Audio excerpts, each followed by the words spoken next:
My wife's text. Found your Reddit history. I'm disgusted. We're done.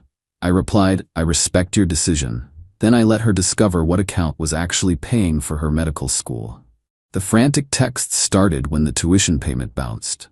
I, 31 male, have been married to Jessica, 29, for 4 years. She's in her 3rd year of medical school. I work in software development, make decent money. Nothing crazy, about $95K a year. When Jess got into med school, we celebrated like crazy.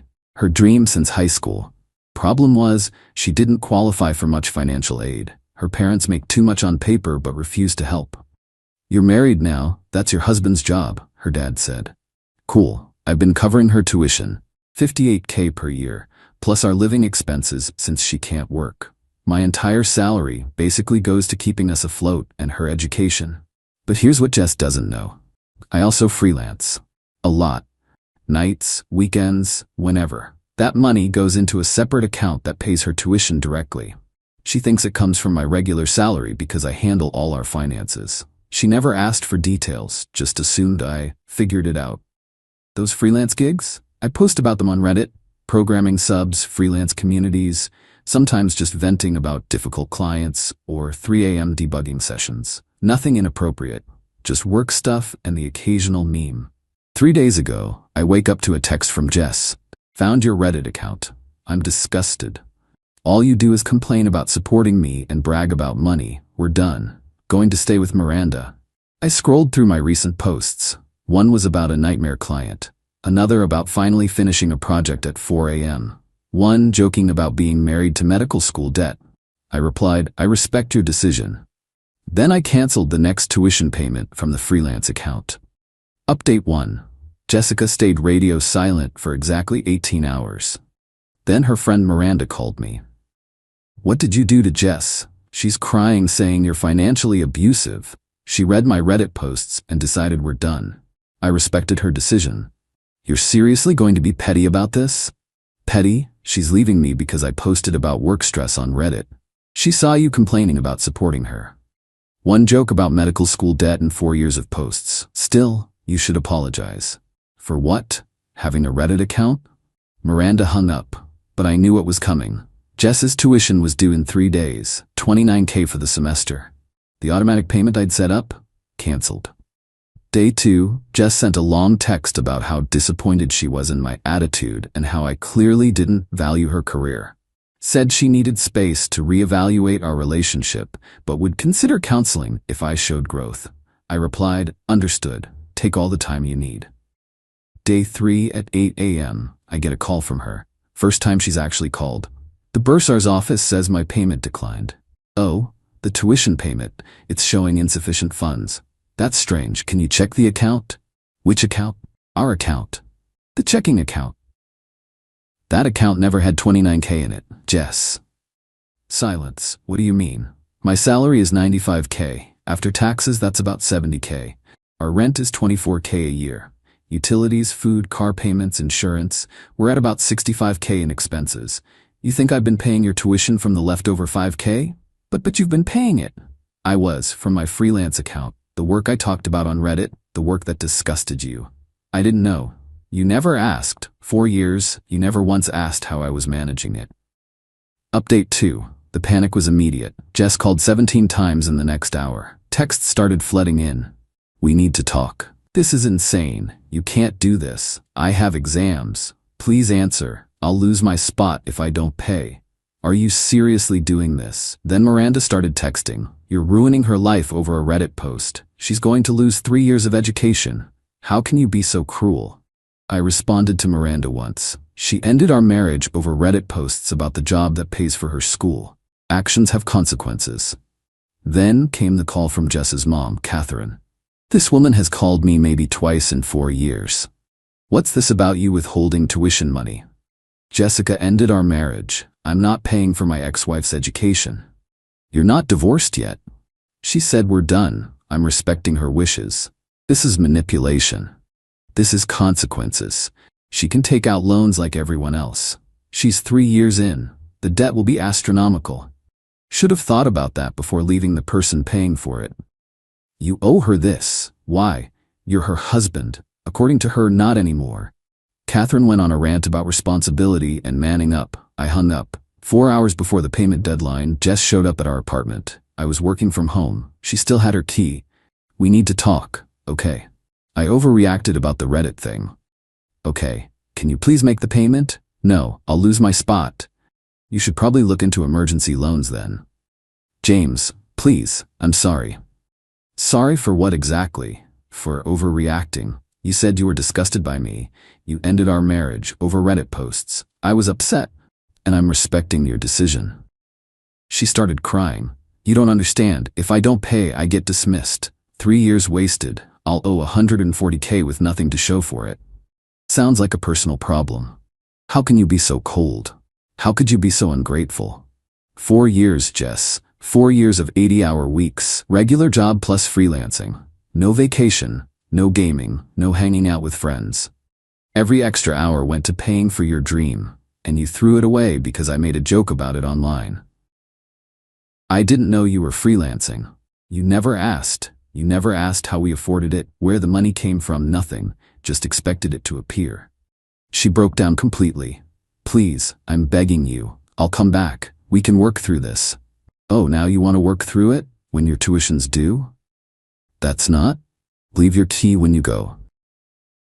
Update 3. Jessica didn't make the payment, but her parents did. Apparently they took out a home equity loan.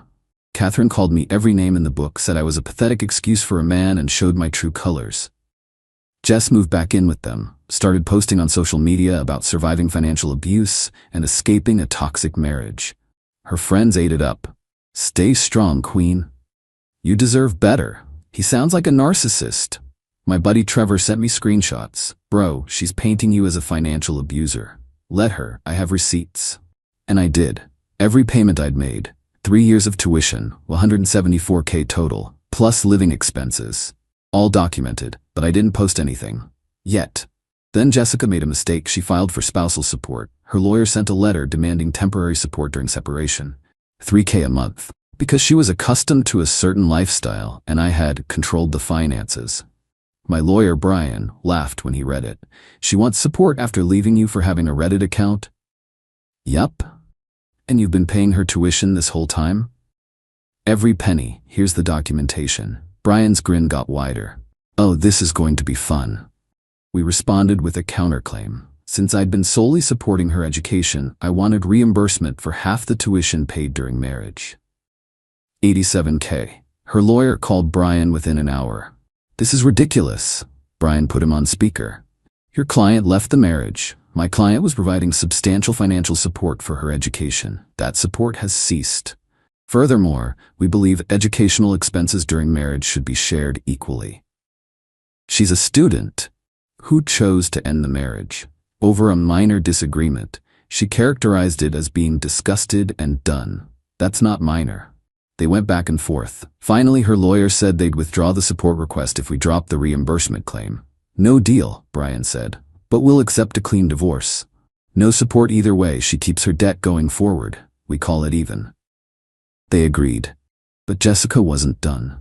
Update 4. 2 weeks into separation, I get a call from American Express, fraud department.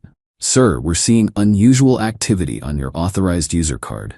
Jessica had gone on a spending spree. $8K in 2 days. Designer clothes, spa treatments, expensive dinners, all on the card I'd added her to years ago. Cancel the card. Would you like to dispute the charges? Every single one after our separation date. That could be considered fraud if she's still legally your wife. She announced our marriage was over via text. I have it in writing. They froze the card and started an investigation. Jessica called within hours. Did you cancel my card? My card. You were an authorized user. I needed essentials. Louis Vuitton is essential. I'm going through a hard time. The hard time you created? You're being financially abusive. I'm being financially independent, just like you wanted. She hung up and immediately went back to social media, posted about how I was literally trying to make her homeless and denying basic necessities. This time, I responded. Posted my own update with receipts. Since people are interested in my financial abuse, here's the facts. Paid $174K for medical school tuition. Paid 100% of living expenses for 4 years. Worked 80-hour weeks to afford it. She ended the marriage over my Reddit posts about work stress. Now claims she needs $3K month support as a student. Just tried to charge $8K in luxury goods to my credit card. Who's abusing whom? Attached every receipt, every payment, every screenshot. The narrative flipped instantly. Her friends went quiet. My phone started blowing up with support. But the best part? Current medical students started commenting, "Wait, someone paid your entire tuition and you left them for Reddit posts? Girl fumbled a full ride over memes. I'm $200K in debt and you had someone paying cash and you left?" Jessica's social media went private within hours. Update 5. The divorce negotiations got interesting. Jessica's parents were now paying her tuition, but made it clear this was a loan, not a gift. She'd owe them everything after residency. Her lawyer reached out again. My client would like to discuss reconciliation. Hard no. She's willing to attend counseling. Still no. This is throwing away a 4-year marriage. She threw it away. I'm just not picking it up. Then came the twist. The medical school called me. Financial aid office. "Mr. Peterson, we're updating our records for Jessica Peterson's financial aid application. We're getting divorced. Yes, we're aware, but we need verification of the change in financial circumstances." What do you mean? Well, with your income no longer supporting her, she qualifies for need-based aid, but we need to verify the payments you've made previously. All $174K worth? Yes. Wait, did you say $174K? Our records show payments from a JTech Consulting LLC. That was my freelance business name. That's my company. Oh, we assumed it was a private loan company. This changes things. If a spouse's business was paying directly and now there's a divorce, she might owe business taxes on that as gifted income. Gifted income? If it wasn't structured as a loan with proper documentation, the IRS could consider it a gift over the annual exclusion limit. Holy shit. I called Brian immediately. We need to talk about tax implications. Turns out, because I'd been paying for my business account directly to the school, without proper loan documentation between us, Jessica might owe taxes on it as imputed income. We're talking potentially 50–60K in back taxes. Brian was giddy. This is leverage. I don't want to destroy her.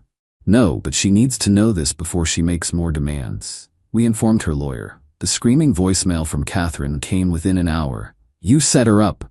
You knew this would happen. You've ruined her life." No, I hadn't planned it. I'm just a developer who wanted to help his wife achieve her dreams. But Catherine didn't want to hear that. Update 6. Jessica requested a meeting. Just us. No lawyers. I agreed but recorded it. Legal in our state with one-party consent. She looked rough. Stress, weight loss, bags under her eyes, the whole deal. I messed up. Yeah. I didn't know about the freelancing. I didn't know you were killing yourself to pay for school. Because you never asked. I was stressed. Med school is hard. And you think working 2 jobs wasn't? Miranda showed me your Reddit posts. You sounded resentful. I was exhausted. There's a difference. The one about being married to debt was a joke in a programming subreddit about why I was taking so many freelance projects. She started crying. I ruined everything. Yes. Can we fix it? No, you loved me once. I loved who I thought you were, someone who'd appreciate sacrifice, someone who'd ask how we afforded things, someone who wouldn't throw away a marriage over anonymous internet posts. I want to come back. To me or to the financial security? That's not fair. Neither was calling me disgusting. She pulled out her phone, showed me her loan paperwork. $187K from her parents, plus the $140K she already owed from undergrad. I'm going to owe over $300K when I graduate. That's standard for med school. But I had it paid for. I had no debt. And you threw it away. Can you at least help with the tax situation? Why would I do that? Because you loved me once? That love paid for 3 years of medical school. That bank's closed. She sobbed harder. I'll do anything. Sign the divorce papers. Clean break. No claims on future earnings. No support. Nothing. That's it. That's it. She signed that day. Final update.